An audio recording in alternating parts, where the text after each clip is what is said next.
Kia ora koutou, Selwyn Manning, and we are about to record A View from Afar, and Paul Buchanan is waiting online.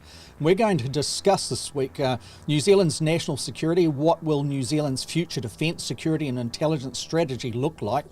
We'll be discussing major events around the world. In particular, we'll hone in on Peru. There's been elections, of course, this week, and there's been a result, although very, very tight. So Paul is going to take us through that and what it means. And also, it seems like Paul's got this theory there that this is a test, a referendum, if you like, on neoliberalism and national populism. Has neoliberalism, for example, run its course? And he's going to actually take us through that and what this means in some of the countries like Mexico, Peru, like I was saying, Peru in particular, and also Israel, and elections are coming up in October, I understand, in Brazil, and he'll talk us through that. So it's a good program in two parts. Start off with the New Zealand issue, national security strategy, and then we'll hit the other. So we're ready to go by the look of it. So, and I should say, before we do, if you're joining us live, and you have some questions, you may have a query, you may have a comment, feel free to do so by simply commenting in Facebook, and we'll be able to see your interaction and potentially drag into the program and interact with you. Until then, we're going live right now. The Speaker, I can tell you that both initiatives will deliver more than what that last government attempted to when, for instance, they put out a $1 billion infrastructure scheme.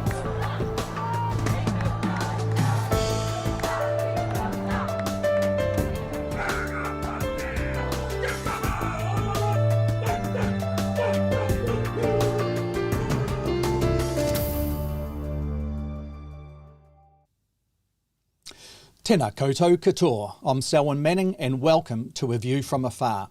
And today we are joined by political scientist Paul Buchanan, and we will analyse New Zealand's national security strategy and what must be considered so as to position New Zealand, Aotearoa, as a secure and progressive independent Pacific Island state in this 2020 decade. There's a lot to catch up on here. For example, there has been no defence white paper since the John Key-led national governments in the 2010 through to 2017 period. There has been no comprehensive review of New Zealand's strategic priorities, nor an assessment of the region's threat landscape, both internally and externally. And remember, we have seen significant terrorist threats and also cyber attacks and ransomware type of attacks that have been building up in their severity and with their significant targets. But what changes can we expect to see with regard to New Zealand's defence forces, the intelligence community and cyber defence agencies? Then halfway through the program today, we'll also look at major events around the world, and we will discuss the latest recent rounds of elections in places like Peru, Mexico, and what's taking shape in Israel. And Paul has a theory that what's taking place in these most troubled regions can be viewed as a referenda on neoliberalism and national populism. Does this mean neoliberalism, for example, has run its course? Okay, so let's cross to Paul, who is waiting online to discuss these issues and more. Good afternoon, Paul. Tēnā koe and kia ora, Selwyn. How are you doing? Yeah, very good. Thanks, Paul. So let's start with the New Zealand part of the program, the national security strategy. Now, this is something that is going to be taking form in the next few weeks, as I understand it. Can you take us through this and what's the backdrop to it from the point of view of the need and also where it may track, Paul? Actually, this is a good follow-on to our discussion last week about whether or not New Zealand is shouldering its weight when it comes to the ANZUS alliance, or what used to be the ANZUS alliance, on defense and security matters. And I'm going down in a couple of weeks down to Wellington to be part of a working group that is going to formulate the outlines of a new national security strategy. Notice I say security, not just defense. Yes. And that's an important thing to keep in mind because the nature of threats and whatnot has evolved considerably. So let me just give a little bit of background here, particularly to our international viewers who may not understand, although you phrased it very well, what it's like to be a small island country, liberal democratic to boot, in a world of bigger powers, in a world that's in transition, as many of our viewers will know. And so here's the backdrop to this, or the context. In a weird way, New Zealand has enjoyed the benefits of what is known as the tyranny of distance. Normally, when you think of the tyranny of distance, you think of the negative side, which is the cost of imported goods is greater because the distances between the supplier nations is greater than in most instances. Again, we have no land borders with anybody. We're 2,000 kilometers away from the nearest independent state. And so normally that was considered to be a negative thing to be overcome. On the other hand, in the security field, it was always an advantage because New Zealand's very difficult to overrun. You've got to come by sea. I guess New Zealand could get bombed, but you're going to find it hard to get here and occupy territory. And so, although the Japanese did come down, and the Germans, in fact, ran subs off New Zealand coast, the real fact of the matter is, as Helen Clark said, we traditionally have been in a pretty benign strategic environment. Well, things have changed. They didn't just change with 9/11. They've changed because of technology. I mean, the whole idea of cyber warfare means that our borders mean nothing when it comes to hostile interests trying to weaken our internal defenses. And then, of course, we not only had the 9/11 sequels, but then we had the March 15, 2019 terrorist attack committed by a white supremacist on domestic soil with the largest loss of life in a terrorist event in New Zealand's history. All in the context of great power competition, Middle Eastern conflicts to which New Zealand contributed, Afghanistan, of course, and again, this whole cyber domain, which has now become one of the central battle places. So the idea here is we haven't had, as you said, a defense white paper since the Key government, which ended in 2017. Why? There's been a series of crises. We've had that terrorist attack. We have had the volcano explosion on White Island, and we have had the pandemic. And so security agencies have been dealing with those things, and they haven't had the time to pause and reflect about the nature of their mission. If we're looking at cybersecurity as well, I mean, we've had the New Zealand Stock Exchange, NZX, under a significant attack last year. We've had Waikato DHB, which is a public hospital in the Waikato province or region of New Zealand, where its entire IT platform was taken out. All patient records, their private details, the efficient functioning of those public hospitals that all feed into that district health board, all gone and into the hands of those who were demanding a ransom.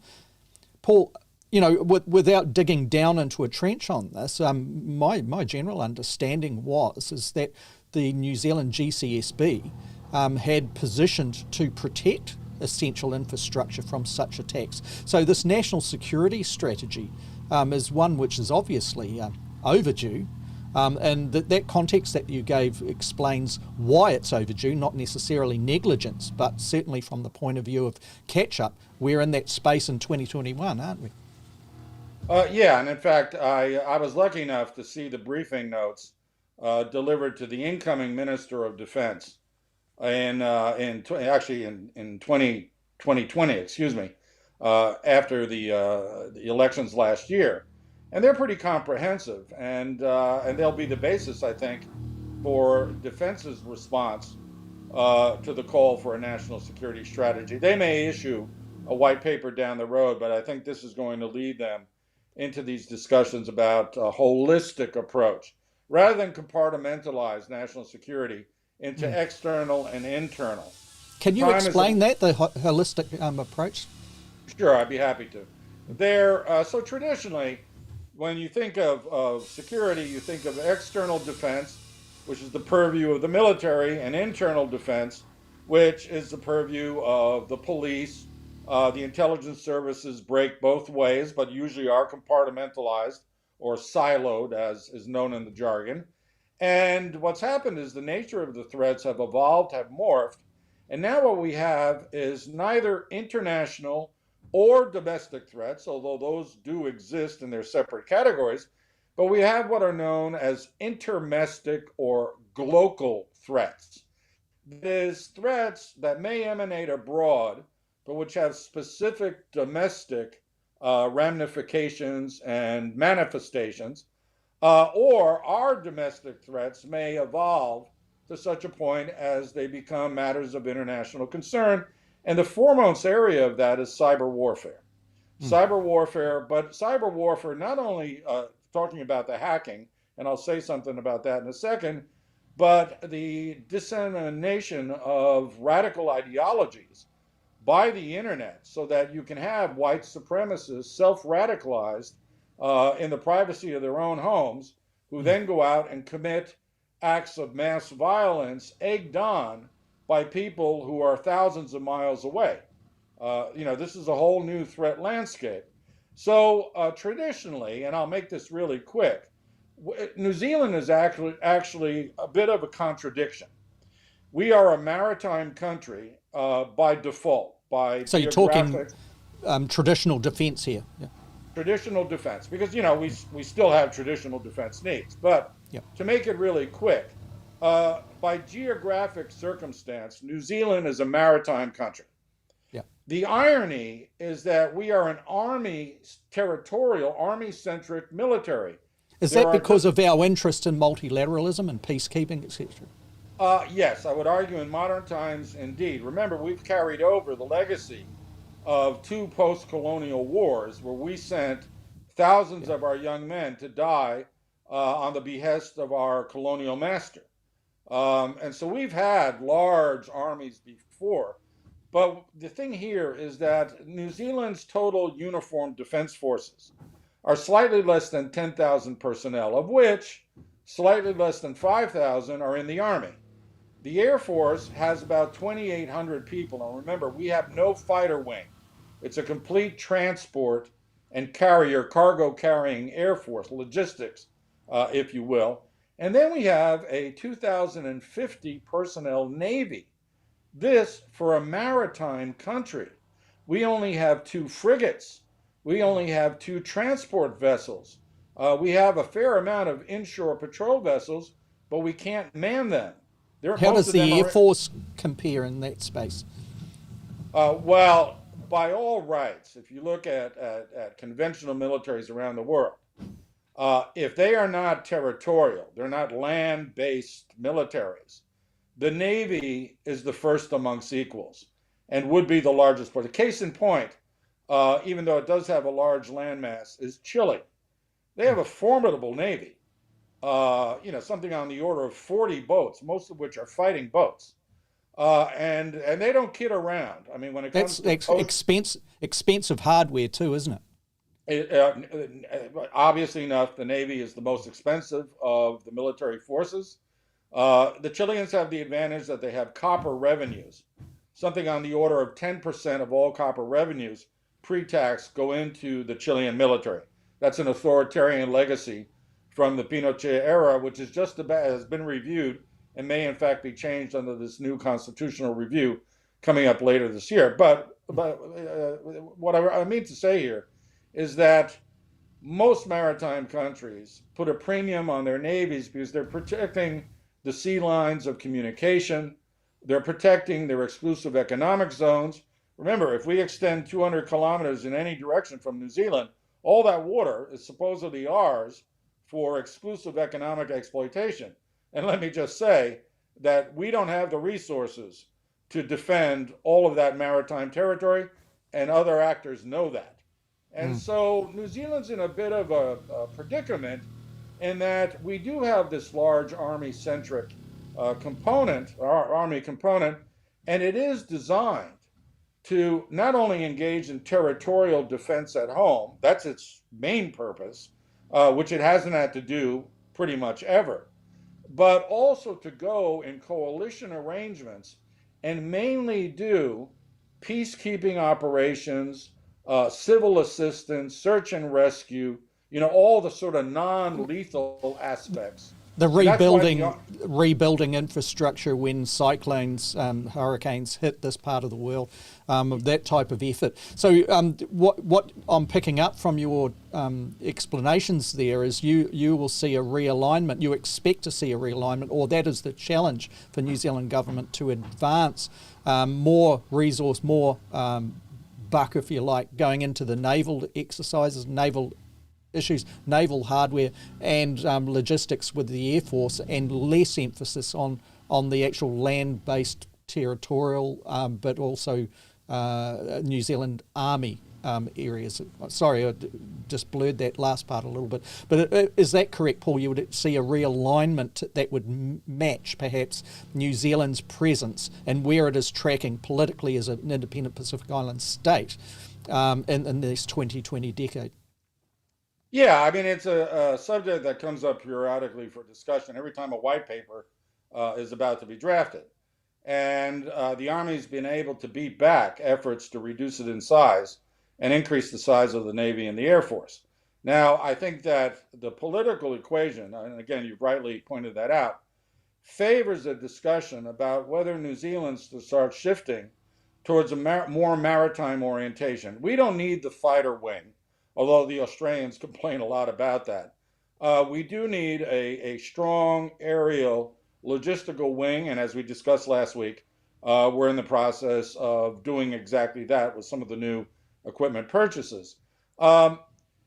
New Zealand has a very strong combat engineer and medic corps. And one might argue that if you look at the Army, it actually has more of those type of people than it has so-called warriors, tip of the spear types. We have a 300-person SAS who are definitely the sharp end of the spear, and they absorb a lot of resources because of their specialized training. But we don't have any armor. We have an artillery brigade. I mean, that doesn't do anything when you go overseas. And so we really need to think through, what is this Army, what is its purpose? And I certainly have no qualms about keeping the Special Forces element, because you get a lot of bang out of the buck with those guys. But the rest of the military, which is essentially a large infantry division, a division being about 8,000 people, it's essentially a variation of that. And so it'd be good, particularly since this government has been pretty forward-leaning when it comes to engaging a strategic vision, as to whether or not, the Army could lose a few thousand personnel and they could be put into boats or airplanes. Yeah. Now, I will say this as a last thing. The one problem, Selwyn, and you know this as well as I do, is we're incredibly lucky people to be living in New Zealand, because quite frankly, our youth don't want to go into the military. There's enough employment. There's plenty of things to do in peacetime. And so unlike many other countries, our youth is not interested, and we don't have that sort of war culture that places like the United States have. So this idea of going into the military as a patriotic act and this sort of thing, that simply doesn't exist. So, now, admittedly, Maori are overly represented within the ranks, and there is a warrior culture within Maoridom has served brilliantly in our military forces. So there is that. It's sort of like the going Americans. back to the Maori battalion, battalion in World War II in particular, and created a whole culture of something that's revered even today. Yeah, and there's an intergenerational passing of the torch. It reminds me of Deep South military people. When I was involved with the U.S. military, you constantly run into these Southern guys whose fathers served, whose grandfathers served, and went all the way back, I hate to say it, to the Confederacy. Wow. And they just had this tradition of different service. Here. But the intergenerational is something that you're seeing in evidence here. Sorry, Pope, before we go into the second part of the program, can you just take us through the cybersecurity elements, the New Zealand intelligence community elements? What do you expect to see in a national security strategy with respect to that? And also, what can the New Zealand public, the Aotearoa New Zealand public, expect to see? Is there going to be an invasion more of civil liberties, for example, or is this more external kind of considerations and equipping New Zealand to be able to fight off cyber attacks like we've seen these tests against essential infrastructure in the last 9 months? Well, okay. So, we've just finished discussion of the traditional military side of things. We'll see where that goes. But the new form of warfare is what is known as hybrid warfare, of which cyber warfare is one component. We're going into machine learning. We're going into artificial intelligence. There's many different manifestations of hybridity when it comes to warfare, one of which is the cyber hacking. Now, let's be very clear. There are many ways to engage in cyber hacking. It can be state-sponsored, criminal, but at least in the case of the Russians, what appears to be the case is that Russian intelligence says to criminal organizations, we will allow you to conduct your business and you can keep the profits from your business, but you need to share the tricks of the trade with us, with Russian intelligence. So if you want to hack a power grid in some country, if you want to shut down gas pipelines in the United States, go ahead. Or Estonia's a power grid some years ago now. Yeah, and the idea here is that if you can weaken the enemy from within, if you can weaken him from behind the front lines, that's cost effective. You're debilitating him before you have to engage him in the kinetic field. And so some actors are hybrid themselves. They're a mix of state actors and criminal organizations, each serving each other's purposes for mutual benefit, but each with a very distinctive objective in mind. The criminals want to make money. The Russian state, and there's arguments that other states have gotten involved, are interested in geopolitical advantage. And so what we've seen in New Zealand is a serious test of our signals intelligence defenses. And here's the interesting thing. You mentioned privacy. Well, this has really helped the signals intelligence guys. Why? Because New Zealand has been extremely slow to understand the threat of cyber crime and cyber warfare. We've heard time and time again that New Zealand is the Achilles heel of the Five Eyes network, not because the government agencies are lazy, but it's been very difficult to convince New Zealand, because of the tyranny of distance, that anyone would be interested in us enough to try to take down a power grid, steal patient files, that sort of thing. And so these external actors, because this is coming from abroad, are now going to do more to convince the New Zealand public that some of their privacy rights have to be compromised in order to defend against this sort of attack. Remember, the attack on the Waikato District Health Board stole confidential people's health records, encrypted it, and then put it in a cloud that the authorities don't know where it exists or aren't sure. And so, ransom has been demanded. The American Pipeline Company paid ransom in Bitcoin in order to get the pipes flowing again. This is going to alert the public here in New Zealand to what the signals intelligence guys have been saying for almost 15 years now, which is this is the new form of warfare. It's a mixture of criminality and statecraft. Yeah. And we need, and let's be on that point, my understanding of this is that's exactly right. And a couple of years ago, I sat down with a one-on-one with Eugene Kaspersky, who created Kaspersky Labs, for example. And he put it exactly in that way, that there is a hybrid between, like with respect to the Russian Federation, the FSB and their cyber teams, and also out there hired for contract, if you like. And the merging of the two is pretty much to be viewed as one.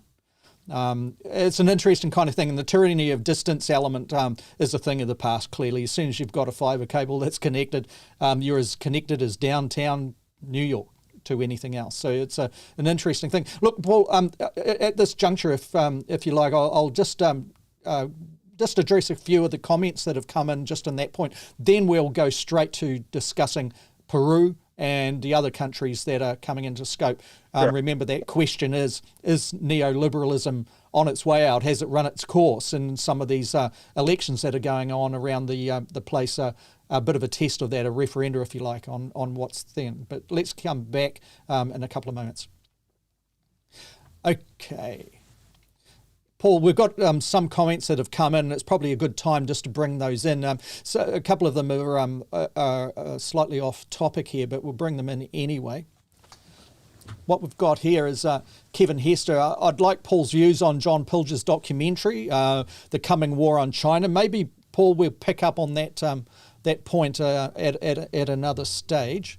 And we've also got Craig Burns, and he says that he, having lived in Australia for 30 years, this right-wing extremist views are hell-bent on picking a war with China. You can see China is very much in the minds of people with respect to New Zealand's national security strategy.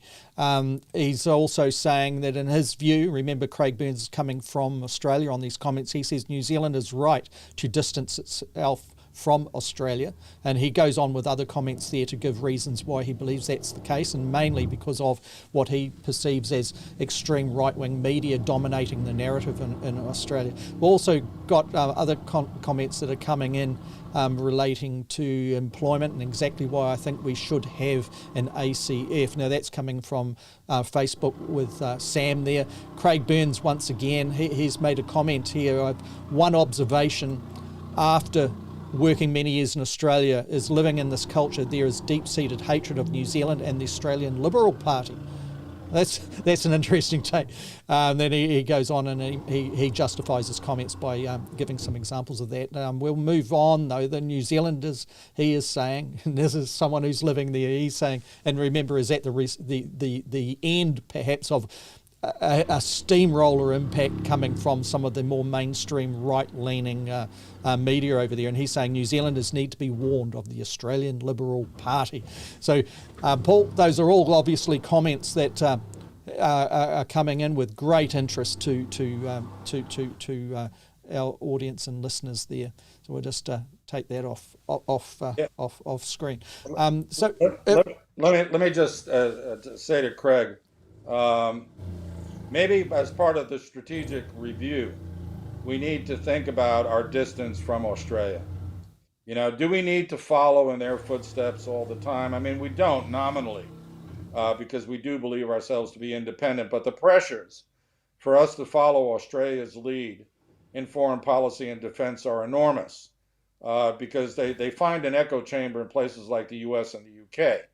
And so treading that line is going to be difficult. I personally believe that China is increasingly behaving like a rogue actor on the international stage. I don't think it has the capability to project force in the measure that even its leadership may think it can. And they could well get burned if they pick a fight with the wrong actor, even if the other actor is small. I mean, Taiwan has a version of what is known as the hedgehog defense. They're going to dig in, and they're going to have to be dug out, and that's not going to be an easy feat, especially if the United States, Australia, and other countries come to the Taiwanese as if not rescue their defense. So I don't see China as being the overwhelming threat that it is made out to be, although I do believe it is a rogue actor. But New Zealand's got to think about, again, this holistic approach. What are our proximate threats? What are our probable threats? What are our immediate threats? Do they emanate from abroad or at home, or is it a mixture thereof? All those things are going to have to go into the mix, and certainly our relationship with Australia will impinge on all of that. But you know what, Selwyn, we've been talking, security is a core function of the state. And the state, among other things, showed itself to be absolutely crucial to the pandemic mitigation strategy that was so successful here in New Zealand, which included military participation in the quarantine regime. And so I think that we need to think that the state is being brought back in the post-pandemic environment in a way that we hadn't seen in the previous 30 years, because the previous 30 years were dominated by market-driven ideologies and logics. And the elections in Latin America and elsewhere are a clear test of whether those market-driven ideologies are still viable today. So let's turn and talk about these recent elections in South America and Mexico. And before we just make that transition to that discussion, just for our overseas audiences that may not be privy to what has been happening in Australia and New Zealand, is in Australia in particular, some of the mainstream media outlets have been absolutely hammering the public sphere discourse or injecting into that whole discussion of an element where they're claiming New Zealand has cozied up to China's interests, and it's bowing away from respecting its natural ally, which is Australia. This, of course, is absolute rubbish. And this is where the comments are generating from, that people coming through here making comments are definitely sifting through all of that nonsense, and they've got their strong views on it. Just before we do, with a couple of comments here, or one comment here I'll just bring up because it's very specific to the national security. Now, Liz, who's coming through from Facebook, is saying, it's disturbing that the real risks we face to our security, such as cybersecurity, aren't being faced, and meanwhile the New Zealand Defence Force invests in planes such as Poseidons, which can only be operated using US technology, and operators' so-called interoperability means we are not independent. So that's another view that is coming through from the audience today. Once again, what that's reflecting, in my view there, and Liz, I hope this is accepted by you there, is a strong feeling of support for New Zealand to embark on an independent bent here, an independent foreign policy, independent defence policy, all of those interacting. So, Paul, should we go and we'll come back from this transition? Yeah, let me just answer Liz, just out of respect to her question. Liz, until New Zealand develops a defense industry or a military weapons industry that can produce airplanes and boats, we're going to have to rely on others for platforms like the P-8. The P-8 is made by Boeing. The P-3 that it replaces, as well as the C-130s that are also being replaced by more modern copies, those are made by Lockheed Martin. So we've been using American equipment for a long time, as many other countries do. That does not necessarily impinge on our independence in foreign policy. It's just a weapons system. We can debate whether or not it's good or bad. These P-3, P-8s they originated as anti-submarine warfare planes. They're used in that capacity. Think about it. If we've got foreign submarines spooking around our exclusive economic zone, these are the planes that can pick up on them and send patrol boats out to intercept them. I mean, there's uses. They're also used for search and rescue, very effective for search and rescue. So the origin of the platform does not necessarily mean that our independence as a state is compromised. And I will say, because I knew something about it, the bidding for the replacement for the P-3 included the Brazilian aircraft manufacturer Embraer. So there was competitiveness layered into the process. So I'm not as concerned about where the platform originated. What I am concerned about is how it's going to be used. Yeah, fair comment. Okay, we'll come back after this transition. We'll be discussing Peru elections. We'll be discussing the situation in Mexico, Israel, and also putting the question, is neoliberalism run its course? We'll be back in a moment.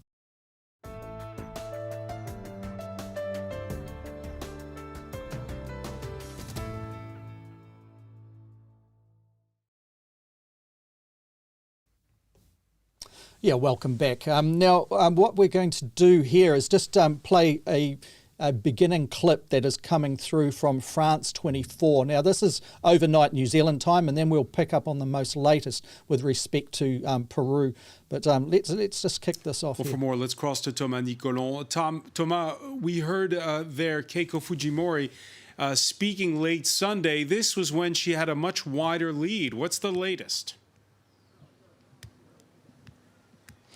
Votes are still being counted by the Electoral Commission in Peru. Keiko Fujimori is still ahead for now, but her lead is clearly narrowing. It has been narrowing for the past few hours. It's very hard to know, to predict what things are going to look like when all the votes are counted, even though about 94% of the votes have been counted already. The margin is so thin that things could still go either way. And the vote that must still be counted are votes from rural areas and from the Amazon, and these areas tend to favor Pedro Castillo, so things could possibly go that way in the next few hours. And indeed, it seems like it has, Paul. You know, as the count got further on, it does seem, doesn't it, that there is an election turnaround, if you like, where Castillo, it looks like he may have actually pulled this off. What's your take on it all, Paul? Well, there's about 300,000 votes left to be counted, and already Keiko Fujimori is yelling voter fraud. She's taking a page out of the Trump book, and even before the election count is finished, she's saying it was stolen. So she knows the outcome. What's interesting about this is two things. Just again, for those who may not know, the Fujimoris, that is the father who is now in jail for human rights abuses during his tenure as president, and the daughter are part of what are known as the Nisei community in Peru, that is the Japanese Peruvian community. Nisei communities are very powerful lobbying groups in places like Peru and Brazil. Brazil has a very large Nisei community. And even though Peru has the aspects of apartheid South Africa, in the sense that whites are a minority who absolutely rule in Peru, and indigenous people are the majority and have relatively little power, Nisei Peruvians are honorary whites. So Japanese Peruvians are part of the white elite. And Keiko Fujimori represents their interests, which again are heavily skewed in their favor. I mean, the mining industry, which Peru depends on, it's the third biggest producer of copper in the world. All of those revenues and whatnot are accrued disproportionately by the urban elites in Lima in particular. And so Pedro Castillo represents the long-held grievances of the majority of indigenous people. And he is a socialist. So Fujimori is saying that Peru is going to go to hell in a handbasket if this socialist gets elected. We've heard that before, haven't we? We've heard that before, and it's good to pick up on. Because what is the mantra of the right and the elites every time a social democrat or a socialist comes close to power in Latin America? Oh, it's the second coming of Che Guevara. Oh, it's Fidel Castro all over again. Oh, our way of life is going to die. Well, maybe if they actually shared some of the riches of their country instead of hoarding it, they wouldn't get themselves in such a predicament, to say nothing of the miserable governance that Peru has suffered now for well over a decade. But what's interesting about this, beyond the Nisei connection, which also exists in Brazil under Bolsonaro, is that this is the second or third wave of what is known as the pink tide. That is the electoral move to the left. Yeah, this is interesting. So what you're shaping up there is this test, this referendum, if you like, of opposing ideologies. I'm looking forward to this, Paul. Yeah, so Latin America and South America in particular were under the old Chicago boys and under the dictatorships of the 70s and 80s, were the first to adopt neoliberal, market-driven macroeconomic policies. They privatized, they basically dismantled the welfare states that had existed previously. And those models were adopted by other parts of the world, but South America were the first, again, under dictatorial circumstances.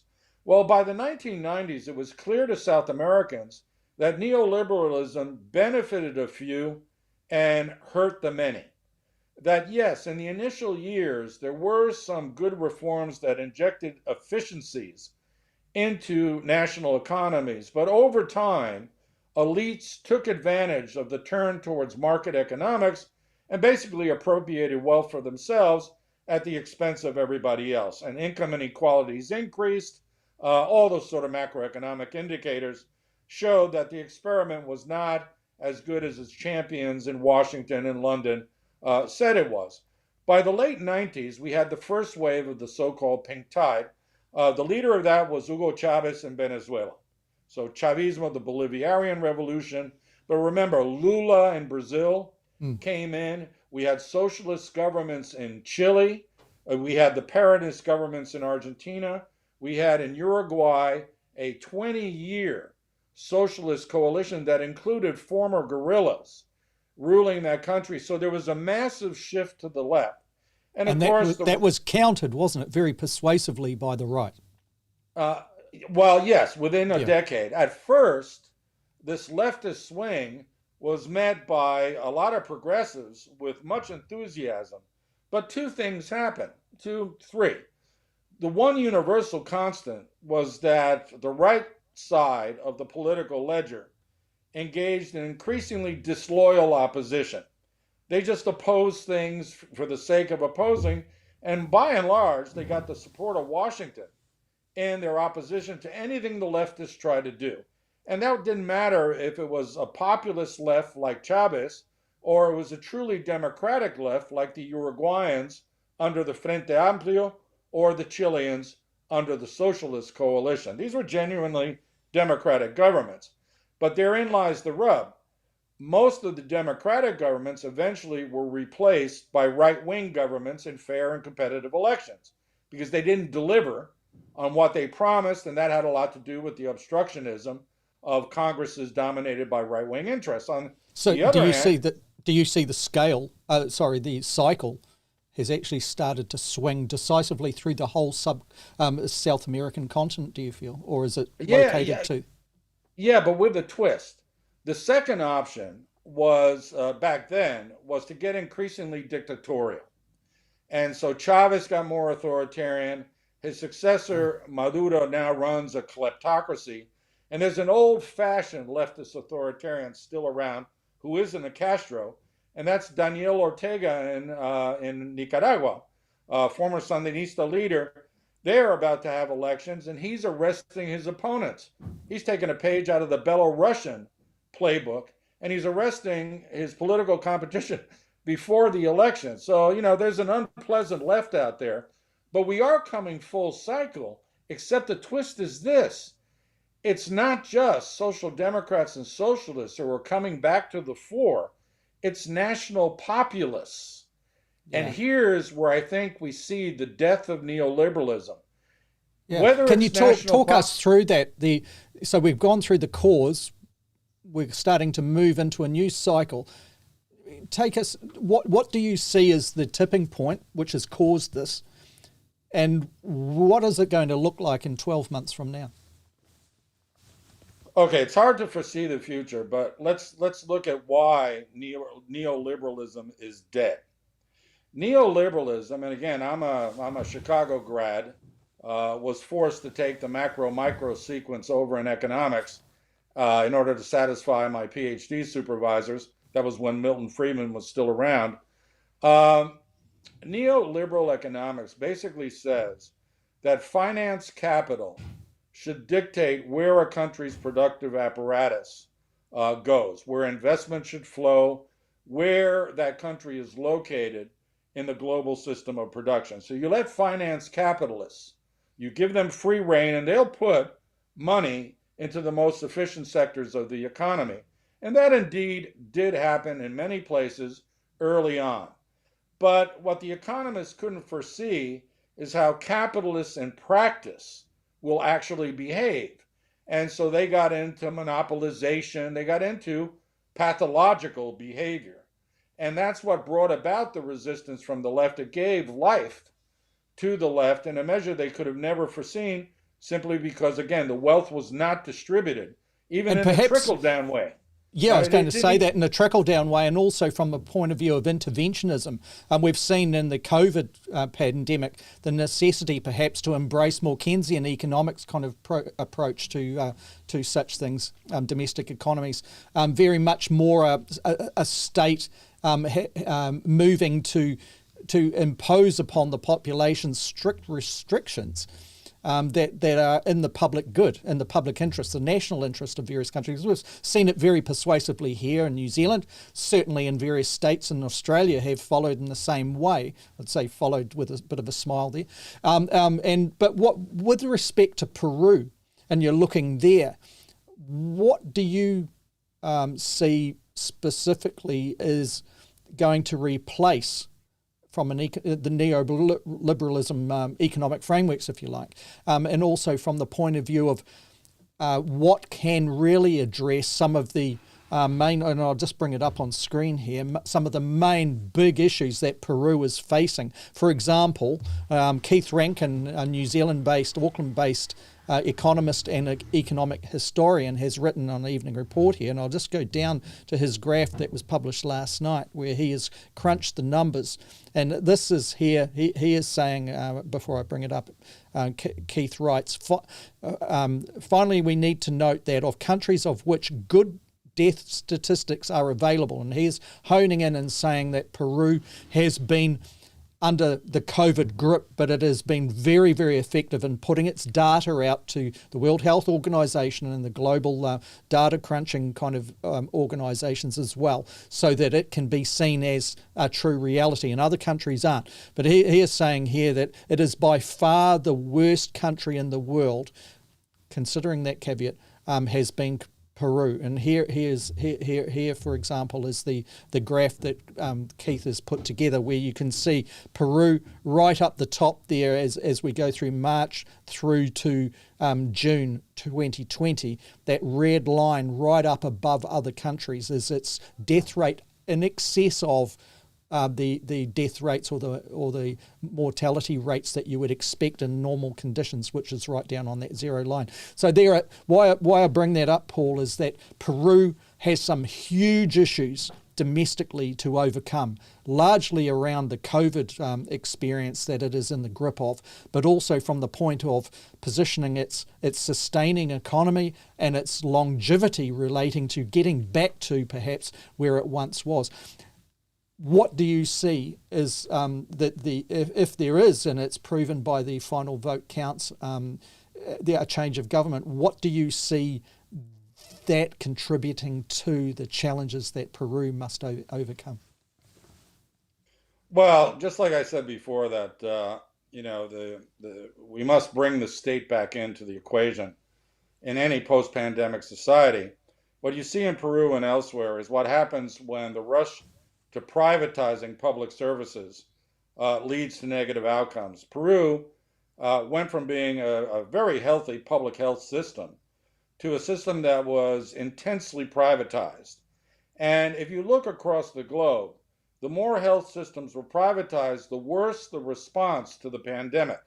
Not only was there vaccination inequalities, so that poorer sectors of society are not vaccinated, and the rich hoard vaccines, and that is the case in Peru. But you had a maldistribution of resources nationwide because it was a decentralized system of private operators competing with the public sector, and a weak state that could not compel the private operators to behave in the common interest. They behaved in the interest of their investors and their clients. And so Peru suffers from this syndrome. Several other countries do. Brazil is increasingly, or has been increasingly, privatized under Bolsonaro of all people, and now the pandemic has hit them as well. And so one of the things that is occurring is that people are beginning to appreciate that in some central public roles, health, welfare, defense, and security, the state should have never been privatized. It should never have been reduced. It could be made more efficient. But the rush to turn everything into a market instrument was, in fact, mistaken. So the thing of the trend towards small government, it's gone. that there's a recognition amongst the populations that government is there as an instrument of the people. Now, in an ideal situation, that would be a thing. So do you think, for example, with neoliberalism on the out, tracking away from the point of view of pragmatic politics requiring intervention in a new way, do you see that is going to sustain countries like Peru and many others in the Latin American kind of experience, South American experience, to a better medium-term future? Yeah, I do. I mean, let's be clear. Once again, the move to national populism, be it Trump, be it Bolsonaro, be it Erdogan in Turkey, is a repudiation of neoliberalism as well. You don't have to be a socialist to repudiate the market-oriented directives, which have led to the bad response to the pandemic in many, many countries. So I think as a macroeconomic model, as a social ideology, we're seeing the end of neoliberalism. Unfortunately, what's emerging is not just a re-strengthening of the state in its proper function as macroeconomic manager and provider of public goods. We're seeing these sort of authoritarian statists. Trump, again, was one of them, who are economic nationalists, who are demagogues, that sort of thing, and they can be from the left or the right. And unfortunately, they're going to be here for some time to go, some time to continue, although Bolsonaro's up for election in October, and it looks increasingly clear that he's going to lose if he isn't impeached before then, and his old rival, his old nemesis, Lula will come back to be president yet again. But I think the key point here is that, well, it was well said. I read an interview by someone who was a supporter of Castillo in Peru. And she said, I think, something that the elites in South America and elsewhere need to understand fully. She said, if he is not elected fairly, the way it seems to be going, if this election is taken away from him by Fujimori and the elites, her phrase was, there will be social conflict. What she means is revolution. You see, you can be a socialist, but something known as the structural dependence of the state on capital means that the state, the country, will remain capitalist. A socialist president can modify things around the edges via taxation. Castillo, for example, wants to increase tax rates on the mining firms and distribute that through health and welfare. But they can't touch the essential. Peru is a capitalist state. New Zealand is a capitalist state. We can have labor governments, we can have socialist governments, but they're not going to touch the core. Why? Because the resistance from capitalists will be ferocious, and they have the support of places like the United States and the European Union. So absent a violent, grassroots, mass display of collective violence that not only overthrows the old regime, but engages in what is known as parametric change of the socioeconomic framework, what you get is basically reform mongering. A socialist comes in, tinkers around the margins, tries to humanize the productive apparatus, and if it goes well, might get reelected. If they stymie Castillo, if it turns out when Lula comes back, they somehow try to prevent him from assuming office, and it's assumed that he will win, then you have the makings of grievances that transcend the political and economic system and will only be resolved by collective violence. And you don't want to go there, because the one thing we can be sure about is revolutions may or may not succeed with their original objectives of making for fairer societies, but they inevitably result in authoritarian regimes of one type or another. So the one thing we can be sure of is if a violent groundswell of revolutionary activity occurs in the wake of a stolen election, democracy will be as finished as neoliberalism is.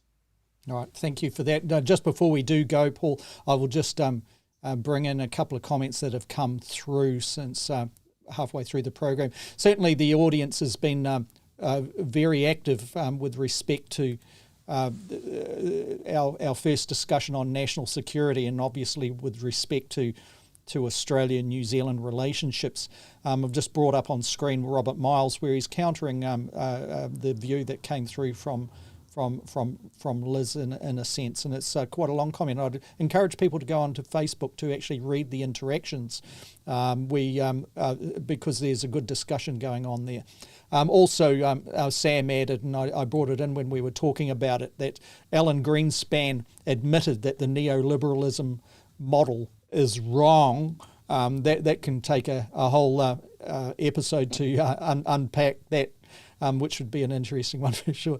Robert Miles again is talking there, and once he's going right into the detail of some of the historical elements relating to military manoeuvres, etc., etc. And I'd encourage people to go onto Facebook and follow through that discussion and perhaps interact themselves. Thank you, Paul, for your commentary today, and also from the point of view of your analysis as well in your company. And we look forward to inviting people back again this time next week. So we kick off around Thursday, New Zealand time at midday, which is United States daylight saving time on the eastern border of the United States at around 8 p.m. We look forward to presenting some of the big events that are going to be tracking in the next 7 days, and we'll give an analysis of the same. Until that time, thank you for your company. We look forward to it again next week. Goodbye.